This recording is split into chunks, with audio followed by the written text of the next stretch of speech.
முருகா, கொஞ்சம் சீக்கிரம் என் மம்மிக்கும் என் அக்கா அணிக்கும் சீக்கிரம் மானிட்டேஷன் பண்ணிவிடுங்க.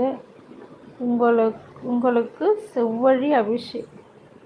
செவ்வாழை அபிஷேகம் பண்ணுறேன் முருகா.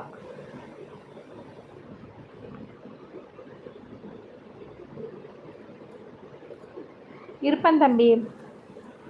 இன்னும் இப்போ மணி என்ன 1.25 மணி நேரம் தானே ஆகுது. இன்னும் 2 மணி நேரம் இருப்பேன். 2 மணி நேரம் இருப்பேன். நன்றி கிருபா தம்பி. ஆனால் என்னோடய சேனல் மானிட்டேஷன் ஆகிட்டே பார்த்தீங்களா? Dollar symbol காட்டுதா?